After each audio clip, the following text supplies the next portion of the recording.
So today we're going to talk about the hidden mess in the mind. But yeah, thank you so much for the warm welcome. And honestly, I was just so excited to jump onto this live with you because, just about how the hidden mess isn't just in our homes, it's in our nervous system, our decisions, and the way that we relate to ourselves.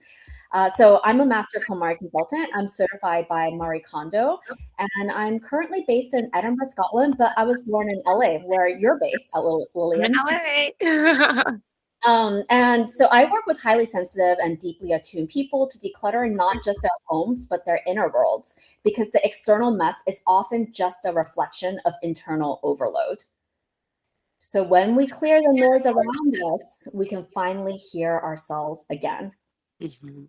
Yeah. So, and I really loved your recent post as well, the 12 life-changing lessons from Bob Proctor. Yes. And I saw part one, and then, I love that quote that you put down. Your success isn't blocked by circumstances, it's blocked by conditioning. Yes. And it's Yes. true. What does that conditioning look like? It can look like scarcity mindset, and a lot of times it's inherited. Right? We were talking about that when we chatted the other day. Yeah. Yeah. And what we get to do today is we get to break, I like to say it, we get to break the generational curse. We have information, we have awareness, we get to make Mhm. changes. And one thing that's very interesting, I was on a coaching call with my clients yesterday, and I always say this, like how your mind is, it expresses externally. I think you just said that.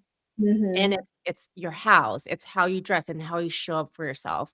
And Mhm. this is a very interesting subject that one of my client brought up, and I think you and I could really talk about it. Mm. She dresses up very nicely, Yeah.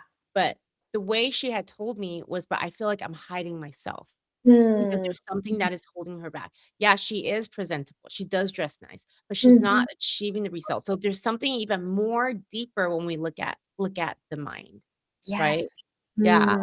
I Mhm. wanted to talk to you about that because I think that's a very interesting thing that not that many people talk about. Absolutely, and I see it all the time when I'm working, with clients as well, where, our clothing becomes a modern day armor, and I'm Yeah. sure you see it, especially because 'cause you've worked in, corporate settings too, right? It's like, the designer bags, the high heels, like, the fitted dresses, all of that, and, one of the things is it becomes very performative, Yes. and part of this work, the decluttering, it's not traditional decluttering, right? This is really deep inner work that we go through and that we let go because a lot of that conditioning comes from, oh, this is what the media tells me, this is what society tells me, this is what my family tells me. Yeah. So all of that gets, all of that actually ends up being um, infused into our purchasing behaviors. Yeah. And then so that shows up in our closet. Yes. You can have really good outcomes, but if that's not you, then you're going to get that imposter syndrome. You're not And it's dressing. oh, 100%. And I wanna add something, I started my career with Bob Proctor, and this Mhm, is one thing that he really helped shift my mindset and thinking. mhm. Everything that you just said, I used to do that too. That was all coming from the external factor because I'm trying to please people, I'm trying to prove people. Mhm. What was interesting that I've learned from him and really transformed my life and all of my clients' life too was, when you wanna feel good, take care of yourself. So, Yes. yes, I'm still buying things, but what has happened was I'm asking myself, "Does this make me feel good?" And Yes. not make me wanna, to have other people see me, and that was an internal shift. That was an internal conflict that Yeah. I was going through. So, a lot has Mhm. changed, my habits went from, buying cheap stuff because, Asian paradigm, this Mhm. kind of stuff that I don't really need, to Yeah. I buy less, but I buy nicer stuff, and the change. Yes. Yeah, the external action could be the same, performing. I'm still buying things, right? But the change is an internal shift. I'm doing it for me. I don't care what people think, what I drive, and what I wear. But what I do care is when I wear it, do I feel good? Does it make me feel good? Because when I feel good, I show up more confidence. Maybe Mhm. what I like to wear is not in trend right now. Yes. Right? And Mm. I'm totally okay with it because I feel like it makes me feel good, it makes me confident, I love it, and that Yeah. was the biggest internal shift. So, I love what you're saying. I love what we're talking about. Like, yeah, I always say the first impression is important, especially when you want to own a room, whether you're on stage or in Mhm, corporate, you're mhm, leading anyone. It's very important. But also at the same time, building that confidence, it's how you see yourself and being able to show up.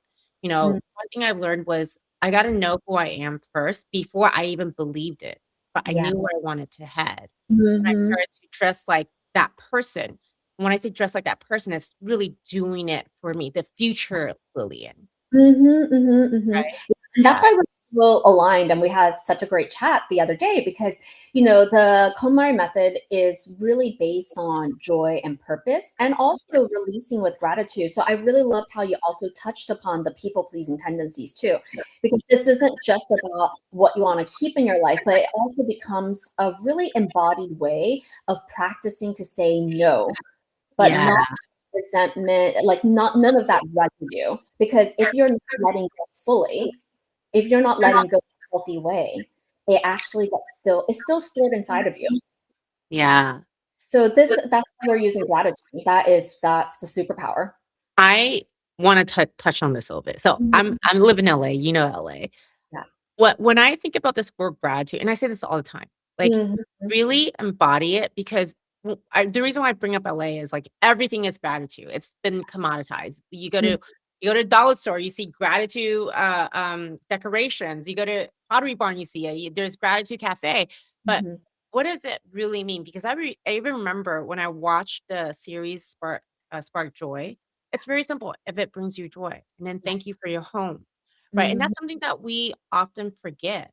It's Yeah. like, when you're grateful for the little things and even Yes. for yourself, it Mhm. really opens up in the abundance. Have you heard of the book called The Science of Getting Rich by Wallace DeWattles? No, I haven't. I'll have to put that down. It's a Okay. classic. So it's a Yeah. classic, it's been around, definitely highly recommended. He has this whole chapter on gratitude, and this is a book called The Science of Getting Yes. Rich. Yeah. Because Mm. when we look at gratitude, what it is too, we're changing a perception Yeah. on how Mm. you look at things, Yes. right? Um, Speaking for myself, I used to live in the victim mindset because Yeah. I was passed down. I Mhm. used to, and this is the easy thing. I used to blame everyone. Oh, the economy. Oh, it's the people. Oh, it's my boss. Right. But what I didn't look at then and what I do right now is, every, let's say, experience and every job I ever had, whether it worked out or not, be grateful for the experience that's building us up. I'm grateful to be able to connect with you. I mean, you're all the way in Scotland. And Yeah. I know, like, when we connected, it was like boom, win straight, like fast friend. And Mhm. my point is, once you open up into the universe and you pay attention to it, and you're grateful every single day, that's when you get to see these opportunities out in front of you. Yeah. Or, like, what happens is opportunities show up, you don't see it, and the door closes on you. I know that because I used to be that person. So I'm saying if you're Mhm. watching this, even the replay, do not be that person. 100%. And I used to be that person too. Like, Yeah. so, and everything that you're saying resonates so deeply because how do we build that capacity and that awareness? Knowing and doing are two different things. And this is why I am so passionate. And that's why I'm a KonMari consultant as well, because, what I've realized is that our homes serve as this beautiful training ground to be Yeah. able to practice that gratitude and the letting go aspect. The more we practice it, then that's actually how we build up resilience and we're able to attune ourselves to the things that are around us, just like the opportunities that you're saying. And we're able to view life through the lens of gratitude. So this work is also very personal for me because in our household, we've navigated chronic physical and mental health challenges. Yeah. My husband lived with a degenerative disc condition. He's had it for over a decade, and I have mental health challenges since I was 11. Mm. What supported us isn't actually pushing harder. It's creating environments and rhythms that actually support our nervous systems. And then this is actually how we're able to show up and live well with the conditions that we have. And I Yeah. think that's really important because I know that you're coach as well, especially in the leadership realm, and there's so much around like hustle culture, like very toxic narratives as well. Yeah. And this is where we're able to be like, hey, you know what? Let's take a step back. Like this isn't for me. And I know that you were in that position too. You were like, okay, like I'm gonna walk away from this, but it's doing it from a place of empowerment. Yes. And what you're Empower saying is alignment Yes, yeah. and recognizing that. Yeah. Yeah, absolutely. And like, the KonMari method, a lot of people think, oh, it must be minimalism, but it's not. It's more, I like to call it intentionalism. So Mm. it's about being intentional, intentional with their choices. And you're choosing to buy things consciously, just like how you're talking about, you're like, oh, hey, hang on. I don't want to support ultra fast fashion. I want to be able to buy things that last. I want to support independent designers, so on and so forth, right? So these all get embedded in our future purchasing behaviors. And then Yeah. that supports the life that we want to walk and live, right? Yeah. So yeah. Have you ever heard of the vacuum law of prosperity? Mm-mm. So No, tell me more. well, it's very similar to what you're saying. So, the natural laws of the universe is the laws that govern success. It just is, right? So this is Mhm. a little bit more spiritual, but it made so much sense to me. Whether it's your mind, whether it's in your house, whether it's in your closet, if things are not in harmony with you anymore, right? Mhm. Take it out. Yeah. And don't worry about, the me will be like, well, it's so expensive, or how do I do this? Like, don't worry Mhm. about that because nature will always abhor itself at the Mhm. vacuum. So Mhm. it'll be replaced. So Yeah. if there are dresses I don't like, and by the way, I am now the queen of decluttering because if Yeah, if I I love didn't like it, that. if it's not happy, I don't feel happy in it, Yeah. it's gone, right? Yes. But it'll always be replaced Yeah. somehow. Like, I'll track the money, something will come in. Same thing with Mhm. your furnitures. If it's something that you don't like, but you're like, "Well, I can't afford a new couch," or "I can't afford the curtains," throw it away first, and then Mhm. it'll happen. So the Mhm. vacuum law of prosperity is whatever is not in harmony with your mind, you wanna take it out and it'll be replaced. Mm. Intentionally Yeah. replace it with a good thought, a good habit. So a great example is what we see the most is when you don't have the awareness, a lot of people, they're like, "Okay, I'm gonna quit smoking or I'm gonna quit drinking." Yeah. Mm. Without the awareness, they end up going gambling Yeah. because Mm. whatever that's in that void is always gonna be replaced. That's just how nature works. So Mhm. intentionally Mhm. put something in your mind that's gonna bring positivity into your life based on where you're going in life. I love this so That's much. important. There's also like, you know, it doesn't necessarily have to be a like for like replacement as well. So, because sometimes it comes up, it's like, oh, I really don't like this, but I can't afford it right now. And that's okay. I think there's also the element of like, we can have a mindset shift around it. It's like, hey, I'm setting the intention to upgrade you. Yeah, It doesn't have to be immediate, but you're already planting the seed. yeah, It's, "Hey, I don't want to tolerate this anymore, but I'm also going to be realistic." And then it's yeah, like, "Okay, you're setting that intention. I'm gonna upgrade you." And then have that think about, "Hey, how do I actually want to upgrade this?" Maybe it's like the color, maybe it's the material, the design, right? So this is where it gets really fun because it is that mindset. yeah, So then we're removing those blocks and those scarcity mindset. And most people think the mess slowing them down is physical, but it's actually the decision fatigue, the yeah, emotional backlog, and the unprocessed maybes. yeah. So, oh, I'll just do this later, right? Like, so those kinds of things, like clutter isn't what's on your floor, but it's what's unfinished in your mind. One of the I always remember this, heaven's first law is organize. Mhm. It's order. It's bring order to your mind, bring order to your planning, bring Mhm. order into your life, right? Because Yes. you see this, like, when the mind is so much like, okay, we talked about decision. I love teaching decision. Uh, when you are able to make a decision and you can commit it to yourself, that's you leading yourself. That's your commitment to yourself. That's Yeah. respect to yourself. Remember, indecision is always a decision. Yep. And Yep. indecision ties into your self-image. Indecision creates a mental war zone. That's Oh, what you're saying. "Oh, there's so much decision I have to make. Okay, I'm just gonna check out." But yeah. when you bring order to it, now what happens is Mhm. you bring clarity to it. Then you 100. have steps, you have a plan. Yep. So that overwhelmedness or that bottleneck Yeah. goes away. 'Cause Yeah. I will tell you, I used to get overwhelmed all the time. I'm still human, I'm not gonna say that Mhm. never happens to me, but I do know, like, I if there's a plan, there's something I wanna do, I sit down, I write it down, "This is what I am going to do," and Mhm. actionable plans. There's a Yes. big goal, there's a small actionable goals, and I just do it one step at a time, and that's how I move the needle. right? Absolutely. And like overwhelm is simply not knowing what the next step is. So I see this all the time because if you tell people, it's like, oh my gosh, like you have to declutter your entire home, you freeze. You're like, I don't know where to start. I'm just gonna like park it. And I see this so often in my work, like most of the time after we get started, and it really doesn't, it's an investment of time that you gain back many folds. Yeah. And I often ask my clients, I'll be like, how long have you actually been thinking about doing it compared to the time it actually took to do it? Yeah. It's going to be a hell of a lot more time.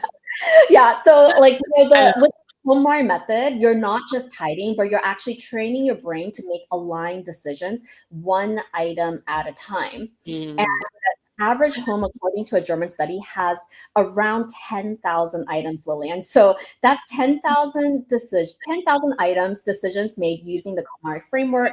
Does this serve me? Does this belong in my life?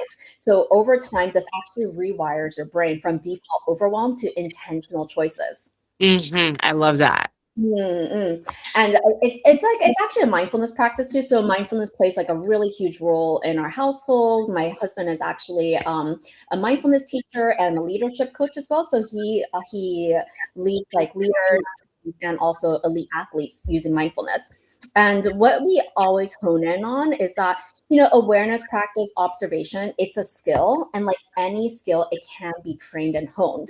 Yeah. So again, going back to our home is that training ground, right? So um I used to be chronically negative, and Yeah. what surprised me most is that decluttering shifted that, because I was practicing choosing what stays instead of focusing on what's wrong. hmm And this is actually like the biggest differentiator with the KonMari method and other traditional organizing methods. Normally, you go in thinking, okay, what do I want to get rid of? And you're honed in, you're focused on, the things that are broken, the things that are stained, the things that you want to immediately get rid of. But hmm with this method, we're actually focusing on what do you want to keep? Mm, You yes. know, what gives you joy. It actually fills up your heart space and you feel abundant. So Yeah. there's a lot of that positive psychology infused in it too, because when you feel like you have enough, that's an abundance mindset. 100%. Yeah. And Mhm. I really love what you said earlier. It's so true. I never thought about that. It's like, you have 10,000 Mhm. items in your home. That's 10,000 decisions. And the more you could think clear, like set intentions on what would you love? I like to use what would you love? What sparks you joy? Mhm. It just makes it so easy. Is Yeah. that I always say this, like, most 95% of people in the world don't have a crystal clear goal. Yeah. And one thing I learned is when you know what you do, when, for peak performers, once they have a clear goal and they know it from their gut, this is their why, this is their purpose, every Mhm. decision you make is toward that. Same thing with what you're saying. It's like Yeah. once I know, okay, for me, it's like what makes me happy? What do I need? Yes. My daily essentials, and then Mhm. what makes me feel good. And I like to make decisions for my future self. I have this quote that I say all the time. The greatest threat in uncertain times is not failure. It's leading from who you used to be and not who you're becoming. So, Mhm. like the as I am preparing myself for the next level, how Yeah. am I dressing? What does my house look like? When I come home, how do I want to feel? My work environment. How do I want to be working? Right? All of this takes into factor because for me, my environment is what's going to build me as an individual. What it's Yes. and that's going to show up on my work, my family, my personal life. And the Mm. more I feel good, I feel the joy. People Yeah. around me is going to feel it. I mean, who Mhm. wants to hang out with a Debbie Downer? Yeah, and it's everything is energy. So I love what Yeah. you had said Yeah. earlier about like, the spiritual aspect of decluttering as well, because this is something that I'm often repeating, which is if you've made decisions on what you don't want anymore in your house, there's a Yeah. bit of feng shui in it too. So it becomes stagnant energy if that donation bag just remains in your house. So like get it out, right? Like we want to be able to create more flow in your life and in your home too. Yeah. And by doing so, then you're actually uplifting your energy too. I mean, if you want to link it back to like happy hormones, and it releases Yeah. dopamine too, so you feel good, right? You're surrounded by the things that you've consciously chosen, and your home should support who you are now and who you are becoming. Yeah. You know, it's interesting as I'm hearing this, Mhm. I'm not a feng shui master by any means. So I can't say I'm like an expert into it, but ever since I understood energy and flow and everything that we're talking about, I did some minor research on feng shui and I was like, that's exactly what we're saying. It's bring light, clean house, declutter house into the house. So we're in this place of feeling good and the house has good energy. So I Yes. thought that was very interesting once I learned it. I know I digress a little bit, but I was just like, okay, yeah, there's a lot of wisdom in there. I think it's also like, you're able to treat your space with reverence. Yes. And it's a way, I mean, even the most basic tasks of, like cleaning, Marie says, cleaning is an act of nature because dust is going to accumulate, right? You're going to have Yeah. to. Decluttering is an act of confronting yourself. Because you Mm, have to make those decisions, and it goes hand in hand because once the space is supporting you, the you can joyfully clean. It's so imagine like you're going to wipe down the kitchen counter, but there's a bazillion things on top of it. Is that going to be joyful compared to, oh, it's a clean and cleared space? You can just like wipe in one fell swoop. Okay, so these are the little things that actually will recharge you. These oh my tiny. gosh. You're so right. Sorry, I didn't mean to I only said, "Oh my gosh," because as you're saying this, I don't know if you experienced this with your Mhm, parents. My kitchen, there's, like, nothing on the counter. When I'm done, mhm. rice cooker, it goes into the drawer. Yeah. Everything goes in the drawer. My mother, Mhm. on the other hand, likes everything out. Yeah. So Yeah, I'm agreeing with everything that you are saying. yeah, and especially for because I particularly work with highly sensitive people as well, and, like, actually so for anyone, not just for the highly sensitive brain, but seeing clutter is going to dysregulate you. And if you do have a highly sensitive brain, it's gonna dysregulate you even more than the average Joe, right? Yeah. So, and this is something about, it's I see this so often where, like, we have to create these foundations. When your space is calmer, your nervous system is calmer, and you make better decisions. It's not coming from a place of pressure, but it's coming from a place of clarity. Yeah, and when you have clarity, you can focus. That's how Yes. I am. If Ye things are messy, I just can't work, I can't focus. But yes. everything that you did, you broke it down to the T. You broke down the science of it. I love what you had said earlier too, even just about, you have to hone in on your why. So with Marie's framework, we commit first. Step number one is commitment, and step number two is imagining your ideal life. Because when you know your why, when you know where you want to go, then you know what to bring with you, right? Like, exactly. My colleague Helen, she was saying the other day, she's like, it's like packing for a trip. If you don't know where you're going, how are you going to pack for it? Mhm. So that's why you have to get crystal clear on where you're going. Yes. Um, yeah, and, decluttering at its core, it is a mindfulness practice. You're building awareness, and that awareness becomes capacity because let's face it, challenges are part and parcel of life. So we need to build that capacity so that we can face the challenges from a place of grounded clarity. Yeah. And Mm, yeah. clarity, everyone that's watching, clarity is key. Clarity Yes. gives you order, clarity Yeah. calms your nerves, clarity Mhm. gives you decisiveness, Yeah. so you can see your path, you can make those decisions. Um, just think about it. If I'm selling a boat, if I'm going to Yeah. Scotland, I'm selling Mhm. my boat. Yeah. When it's clear, I'm sure of where I'm going. But when it was very cloudy, I'm like, okay, left, right. Where am I gonna go? This is when Yeah. the indecision comes in. Yes, So yeah, and everything is inside out. Yep. 100%, and, like, clarity isn't something you find, it's something you create one choice at a time. So, and this is why I love the work so much too, because it is there you're able to it will I'm not gonna sugarcoat it, it can feel hard, right? But when you know the steps, just like how you were saying earlier, you can just take it one step at a time, one subcategory at a time, and, that's why, so many people around the world are in love with Marie's method, right? So, yeah, and I know you have a call soon, so we have to Yeah. wrap up. Yeah. Well, thank you so much for coming live with me. I think this is so much fun, and I hope everyone that has watched this or will watch the replay you guys are gonna get a lot of it because Oh, my whole thing one of the whole reason why we came together was, messiness starts with the mind. And the yes. more clear that Mhm. you could get in your mind, outside will show. Yeah. It does work hand in hand, right? Mhm. But that's why having the intention, having the clarity, having the right frame of mind and having this formula is gonna help every single one of us go a long Yes. way. Yeah, So thank you so much, Rebecca. Is there anything else that you like to say before we wrap it up? Oh, yeah, definitely. Just like that, this isn't about doing everything all at once, but it's all about small and sustainable shifts as well. So, thank you so much for inviting me as well. So, if anyone's interested in my work, then I have a membership here on Substack, but I also do one on one private mentoring as well. So, thank you, Lillian. I'm so excited. Yeah, likewise. If you haven't followed, go ahead and follow, and I'll see you guys soon.